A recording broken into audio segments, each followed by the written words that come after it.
Good morning, everybody. How we doing, all right? So good to see all of you here today.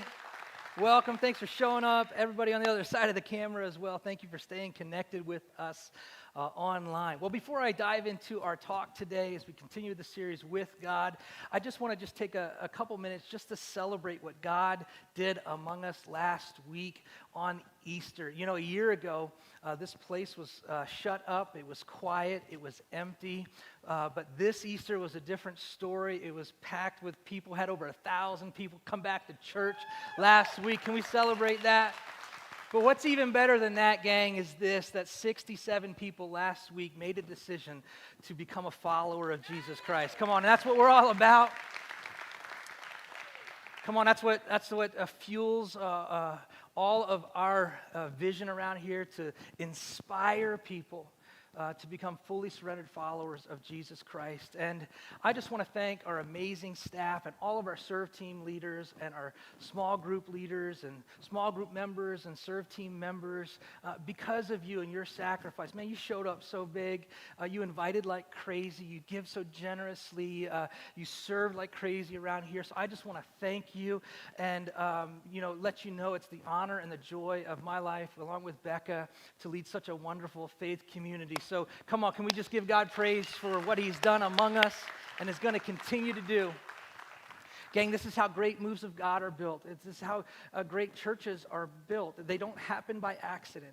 It's when every single person that's part of the faith community decides to live fully surrendered and to surrender their time, their talents, and their treasures, even their plans. Many of you, even last week, you changed your plans. You moved against your fears. You came back to church, and you invited friends. And so thank you from the bottom of my heart for doing that. Well, listen, I need to tell you something that happened this week, after just putting in a lot of extra time over Holy Week.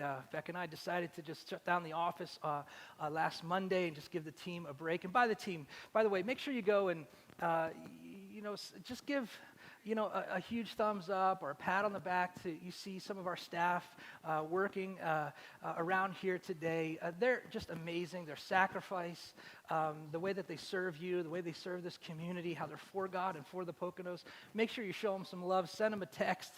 Give them a little COVID elbow today before you leave. So last week we decided just to give everybody a little time off, and our plan was just to hang out with our family. I was going to cook a bunch of food and go on a picnic with them. And so I got up early Monday, and I slept in a little bit, and then made some gluten-free macaroni salad, some homemade, pickled beets, and homemade baked beans, like from scratch. These things bubbling on the stove. They looked amazing. And then I also had some ribs, and I marinated them in a dry rub, and I got them on the smoker. It's a brand new smoker. A friend of mine actually just gave it to me as a gift, which was super awesome. And so I was excited to use it. And I got the ribs on, and about 3 hours into the smoke, I put some, barbecue sauce on there and to get a nice glaze going. How many love, come on, smoking meats and barbecuing, right? And so I shut the lid, went back inside, and like 2 minutes later, my daughter, Kate, she's like, "Dad, there's an enormous amount of smoke coming out of the smoker." I'm like, "What?" So I run back. 3 hours. I've poured my whole morning into this, and I run back out there, and I realized, this is not a good situation. So there was a stick laying on the deck. I picked up the stick, and I kind of got next to the smoker, and I lifted that lid. And as soon as the oxygen hit that, a wall of fire just crawled right up my arm. Thank God I had a sweatshirt on and a hat on. It burned all of the hair off of the back of my hand, and my sweatshirt was like, I saw these little embers come. I'm like, oh my God, I'm on fire. And it just freaked me out. And I'm very lucky. Thank God it wasn't worse than it was. But the lid fell back down. The smoke continued to billow out of the smoker. And I realized I had burnt my ribs. And I just stood there like a sad puppy dog. My wife looks at me and she's like, "Oh, Dave, I'm sorry." And I was just trying to do something nice for my family. We're going to a picnic, and I burnt the main course. It was a meal fit for a king. It was a burnt offering. It was just a burnt offering, and so I was just so sad. And Becca looks at me. She goes, "You just look so disappointed," and I was incredibly disappointed. Have you ever been there in life? Disappointed? I think we all know what it feels like to be disappointed in life, to be disappointed with someone, something, some situation. You don't get the part. You don't get the job. You don't make the sale. Things don't go your way. You don't get accepted into the college that you applied to that was the number one on your list. I think we all know what it feels like to experience disappointment. I think of all the disappointment we've gone through as a community over the last year with COVID and the shutdowns. And, I think about those seniors last year that was their senior year.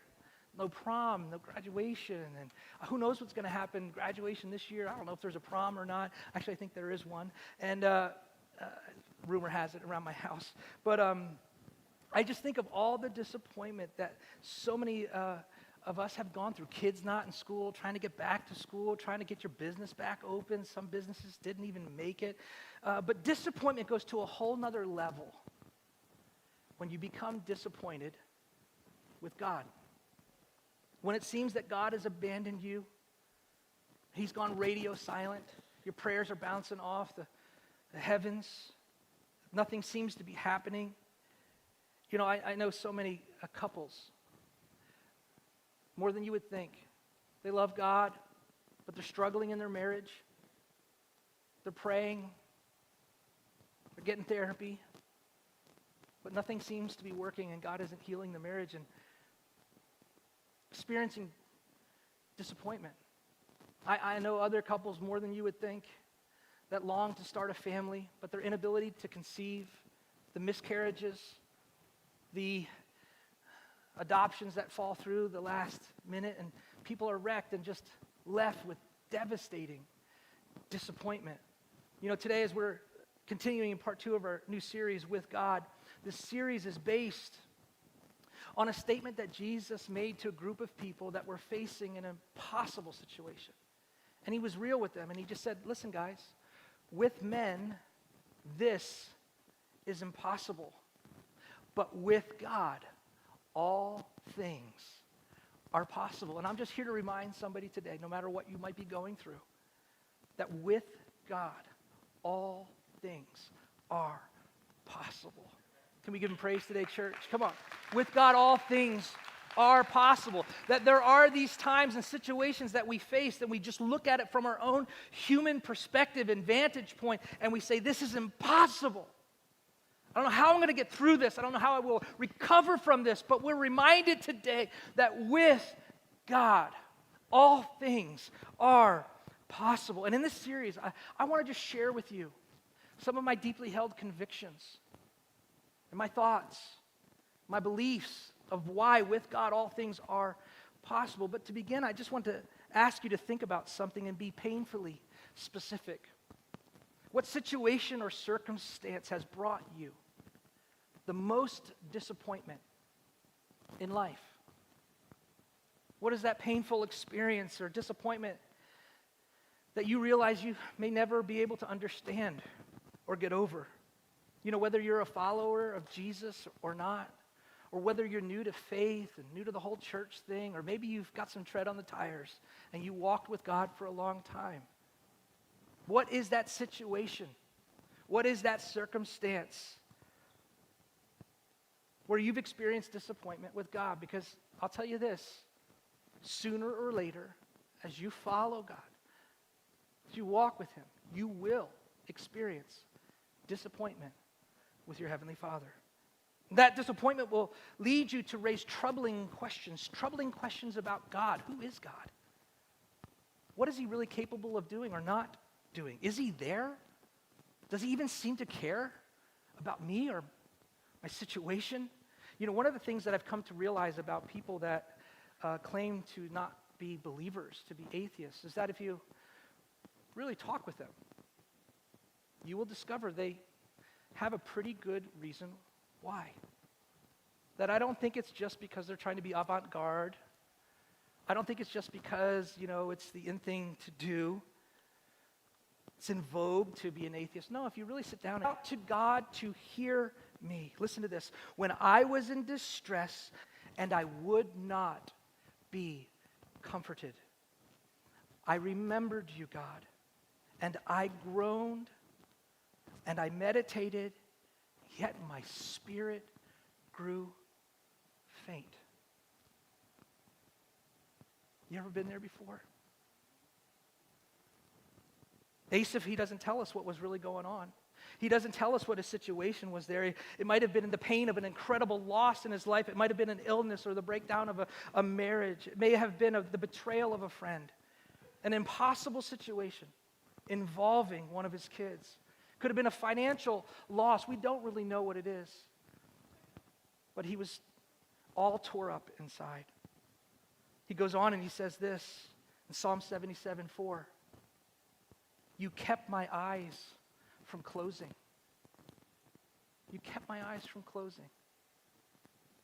In other words, he said, I lay down to go to bed at night. I couldn't sleep. Just lay there with my head on the pillow and I would just stare up at the ceiling. Have you ever been there before? You ever had sleepless nights? He was so troubled in his soul. He says, you kept my eyes from closing. He goes on in verse 4, he says, I was too troubled even to speak. In other words, he couldn't even put into words what was going on in the brokenness inside of him. So how do you talk to God when something is so complicated and completely broken? You want to help our sister out? You want to take her, please? Thank you. You want to walk her out, sister? Thank you. She needs some ministry and care. Thank you. Thank you. Just go with our sister. Go ahead, sister. We want to minister to you. Come help. And Asaph, he gives us the picture. And what we may be experiencing right now, unknown to us, is an illustration of what he did.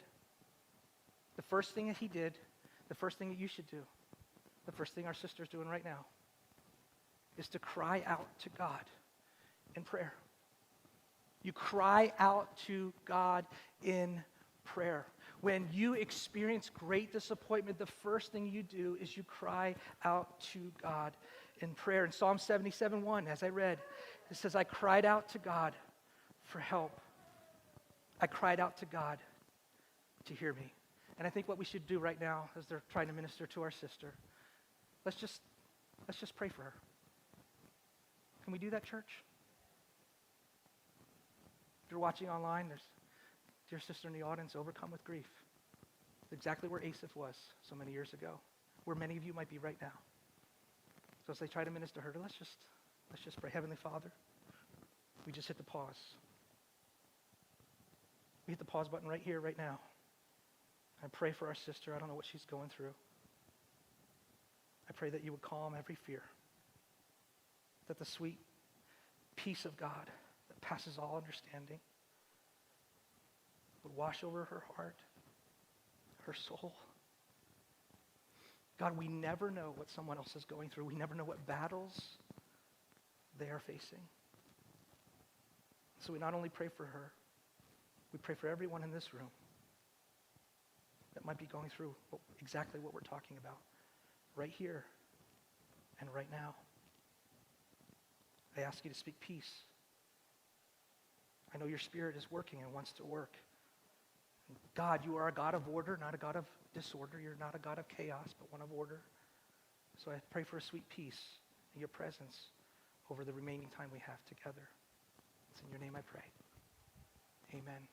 The first thing you should do when you are experiencing difficult and devastating, disappointing circumstances is to cry out to God in prayer. I want you to know, listen, the Bible says that God is close to the brokenhearted. He's close to those who are crushed in spirit. He draws near to us in our hour of disappointment. So I'm here to encourage you, like Peter encouraged the church so many years ago, to cast all your cares upon him because he cares for you. I'm here to encourage you today. God cares for you. He's for you. He loves you. He wants to restore you and heal what is broken in your life. You have a heavenly Father who moves heaven and earth in your situation to calm every anxious fear. Now, I'm about to say something you don't expect a pastor to say, and I hope I'm not sued for pastoral malpractice and about what I'm about to say. But when you're going through difficult, disappointing circumstances in life, prayer is not enough. It's just not. I mean, I'm not saying it's a bad thing. I'm just saying it's not the only thing. We need to do more than pray. I mean, if Asaph's story tells us this, it tells us that, hey, prayer is a good thing. It's not a harmful thing. It's not a bad thing.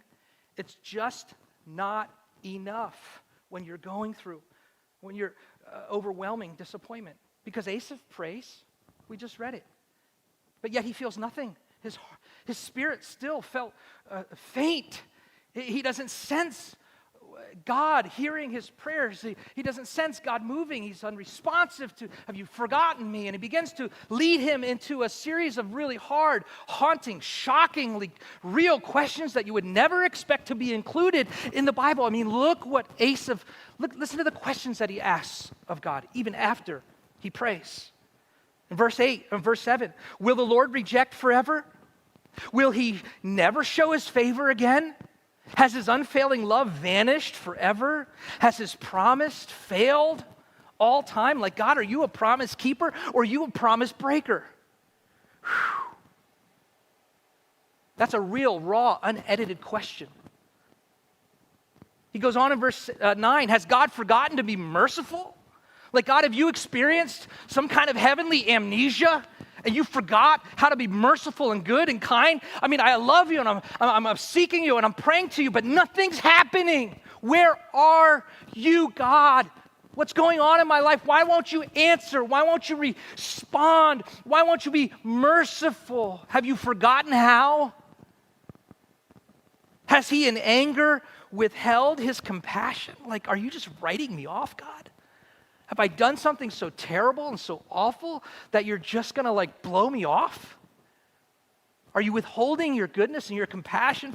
Friends, these are the kind of raw and real questions that people with disappointment endlessly wrestle with. If you've ever gone through some dark nights of the soul, if you've ever asked or had some dark thoughts about God, let me assure you, you are not the first and you will not be the last. Because when Asaph asks them, when I ask these questions, when you ask these questions, what we're really asking is that, God, where are you? Why are you so silent? Why can't I hear you? Why can't I sense your presence? Even after I've prayed, where are you, God? Are you going to be greater than my disappointment? And you know, friends, here's the deal. The longer and older I become as a pastor, the more that I follow Jesus, the more I find myself saying these three words. I don't know. I don't know. I don't know why some people are seemingly endlessly unemployed. I don't know why 6-year-olds get leukemia. I don't know why God gave you the parents that he gave you. I don't know why some sons and daughters of God grow up in homes where they're abused when they should be protected. I don't know why some struggle with mental illness, depression, and suicide, anxiety, debilitating, panic attack. I don't know. I don't know. I just don't know. There are so many things that I just can't explain. You know, and there's a word in the Bible that's used to help us understand that, and that word is mystery. With God, there's always a certain level of mystery. Can I ask you, what is the greatest mystery in your life that you feel you might not ever able to be overcome? You know what it is. It doesn't take long to come to your mind. And when you've prayed and you find yourself in the middle of that disappointing circumstance, you need to make a choice, the same choice that Asaph made. And it's right here in verse 11.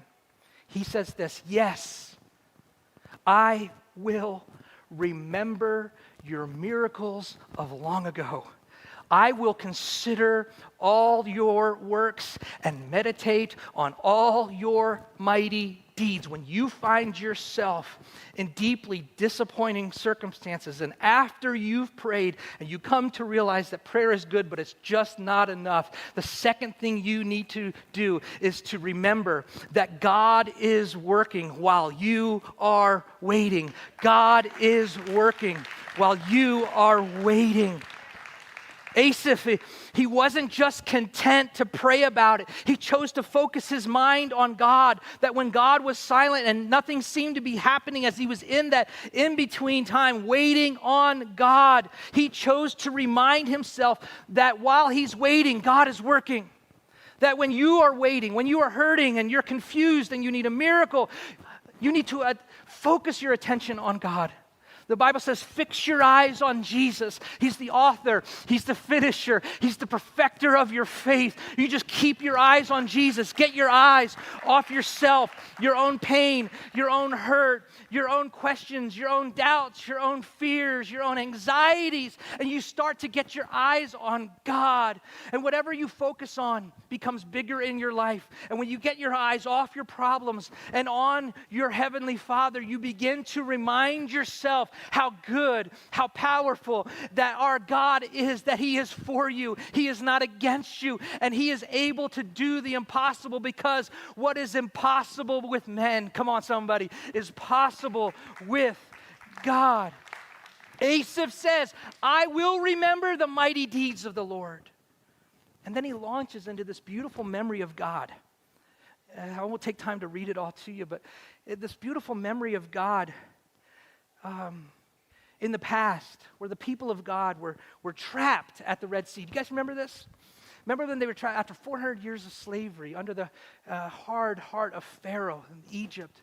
God finally delivered them from that bondage.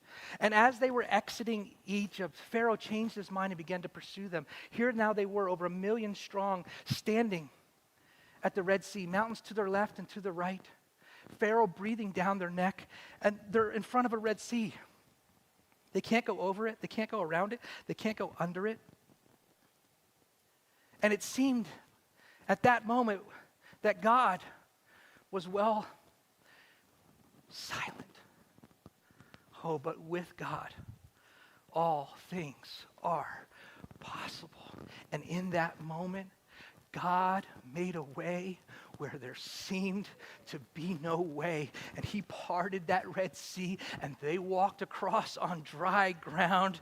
And as all of Egypt's army came in hot pursuit, He brought those waters, and He conquered their army, and He gave the Israelites victory. And he begins to remember the mighty deeds of our God. You see, there's something about God you need to know. There's a principle I've taught around here for a long time. And it's a powerful truth that we all need to be reminded of from time to time. But before I share this principle with you, I need to kind of set it up. So after the Israelites, the people of God, crossed the Red Sea on dry ground, they entered into the wilderness. And after 400 years of slavery, being in bondage, it was now time for them to enter the promised land. And it was only a journey that should have taken about a month to get from where they were to the promised land. But because of their disobedience, they wandered in the desert in circles for 40 years. What should have taken a month took 40 years. Because of their disobedience, it's almost like God said, take another lap, take another lap, take another lap. But finally, after 40 years of wandering in the wilderness, it was now time. It was now the moment. Imagine the anticipation of 1 million people ready now to enter the promised land. And the only thing that stood between them and the promised land was another body of water, the Jordan River. Can you imagine the excitement and the anticipation of the people of God after 40 years of waiting, that God was working? He was lining everything up. That even our dumb mistakes or foolish decisions cannot thwart, the plan of God. And so here they are standing at the banks of the Jordan River, and their new leader now, Joshua, who had taken over for Moses, he begins to give final instructions to the people of God. That guys, he said, listen gang, you're going to see the priests. They're going to be out in front carrying the Ark of the Covenant. Just follow them. Then you'll know which way to go. Well, they get to the banks of the Jordan River, and they soon realize that their leader, Joshua, had left out one minor detail. It was harvest season. And the Jordan River, at any other time during the year, was just a very small body of water. They could have just kind of waded across, had a good old time, and made it to the other side, but not at harvest season. At harvest season, and even still today, the Jordan River is a teeming river. It's swollen, and it's, whitewater rapids. It's terrifying. And can you just imagine? Could you imagine the people of God when they realize what's going on? It's flood stage. It's like terrifying whitewater rapids. Can you imagine the mother holding the hand of her 3-year-old daughter and the fear? How am I going to go across this? How am I going to hold on to her? Can you imagine the elderly clinging to one another? Can you imagine the physically disabled? And can you imagine what the thoughts and the prayers of the people? I'm sure in that moment there were some unedited, unsanitized prayers that were going up towards heaven on that day. As they said, God, you jerking with us here? You playing with us? After 40 years wandering in the desert, you bring us here at this time during flood stage? Have you brought us this far just to watch us die? God, this is impossible. What are you thinking? Oh, but with God, all things are possible. And only God could have pulled off what happens next. I want to read it to you in Joshua chapter 3, verses 15 and 16. Now the Jordan is at flood stage, all during harvest. Yet as soon as the priest who carried the ark reached the Jordan and their feet touched the water's edge, the water from upstream, from upstream stopped flowing. Notice the word upstream. It piled up in a heap a great distance away in a town called Adam. So the people crossed over opposite Jericho.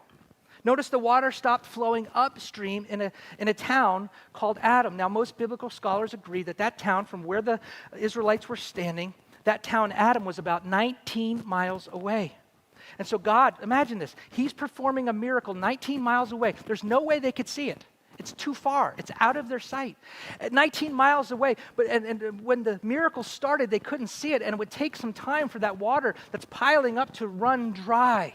You are the God who performs miracles. You display your power. Disappointment is never the last word in a story, and your faith in Him. If you'll remind yourself that He is good, that He is great, that He is at work right now, are possible. Let's pray. Heavenly Father, thank you. I thank you, Father, that you are at work upstream in our life. That as you have your head bowed and your eyes closed, you would say, Dave, I want to pray. Would you pray with me? And my prayer today is not a prayer of confession, but it's just a prayer of compassion. It's a prayer of comfort. It's a prayer of strength. And maybe today you would say, Dave, it's like you're reading my mail. I'm going through some disappointment. Would you pray for me before I leave this place? And my answer is absolutely yes. So if that's you today, wherever you are, you're dealing with some disappointment. Maybe your soul is so wrecked, you don't know if it'll ever recover. Maybe there's a relationship that's been so damaged, you don't know if it could ever be healed. But you would say, I'm going to put my trust in God. Dave, would you pray for me today? If that's you, wherever you are right now, would you just slip up your hand across this auditorium so I can include you in my closing prayer? I see hands going up all over this place. God is moving right now. Hands going up all over this place. Thank you for being honest. Thank you for being vulnerable. I see your hand, brother. All the way in the back, I see your hands. Bless you, bless you, bless you, bless you, bless you. Bless you, bless you, honey. Bless you, honey. Go ahead and you can put your hands down. I want to pray for you. Heavenly Father, you've seen every hand that's gone up. You know every heart that wanted to lift that hand up that's in the room. And I pray right now that the peace of God that passes all understanding would wash over every heart and mind and soul that's struggling with devastating, disappointing circumstances. Those on the other side of the camera, Lord, you know where they are right now in their truck, in their living room. You know right now, God, what they're dealing with, what they're going through. And I pray, God, that you would strengthen them by your mighty power, that you would send them your Holy Spirit, that you promise never to leave us nor forsake us nor abandon us, that you promise that you would send the Comforter, the one that would be a counselor, that would draw near to be an advocate for us, to counsel us and to help us, Lord. Send your presence. Send your Holy Spirit, oh God. Work among your people today. Thank you, Father. It's in your name we pray. Amen.